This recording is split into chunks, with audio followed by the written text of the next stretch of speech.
מתוקה, אני שמחה נורא שבאת. זה יהיה טקס מדהים, 2.5 של הנעת צרופה. שרוך. תשמעי, חווה, אני הכנתי פה כמה אופציות למונולוג פתיחה. אני חושבת שיש איזו אי-הבנה. את לא פותחת את הטקס. תשמעי, שמה, בטח שמעת שהעצבים שלי קצת רופפים. אל תבואי לי ברע, למה את אומרת לי לא פותחת? תראי, זאת אומרת, הכוונה הייתה... חווה! סתם, צוחקים. אל תלחצי, נשמה, צוחקים.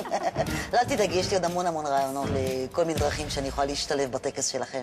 אני חושבת שזה יהיה מאוד הולם אם אני אגיש את הפרס של סדרת הדרמה של השנה. אנחנו דווקא חשבנו אולי על הפרס לשחקן משנה בדרמה מוזיקלית יומית. מה, איזה שחקן? שחקן משנה בדרמה מוזיקלית יומית. שחקן משונה? למה הכוונה? משנה. משנה, נו. מה זאת אומרת משנה? מה זה המילה הזאת? אני מצטערת, אבל אני לא מבינה. נו, השחקן המשני של יד הראשי. אוקיי, אבל מה זה קשור אליי, איך שקראת למילה הזאת, המשונה הזה? את יודעת מה? אולי נשאר לנו פה איזה משהו, תן לי לראות. שחקנית קומית. ראשית, לא משונה, כן? אז ככה, יש לנו פה רשימה מצוינת של אנשים שישמחו להגיש איתך את הפרס.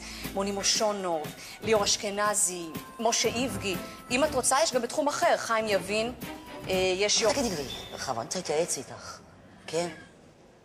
זה לא מעמיד אותי באור קצת, איך להגיד, את יודעת... כבד? תראי את הרשימה. תראי לי.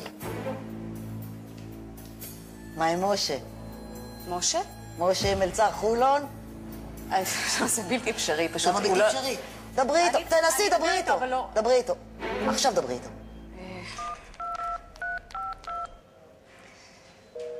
קהלים חדשים, זה דברים חדשים, זה אופציות חדשות, זה יומני נוער, זה קמפיינים, זה עולם שלם שיכול להיפתח לפניי.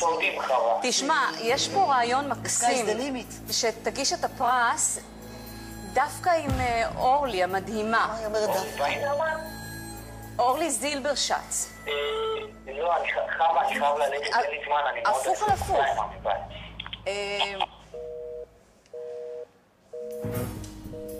נו, מה אמר?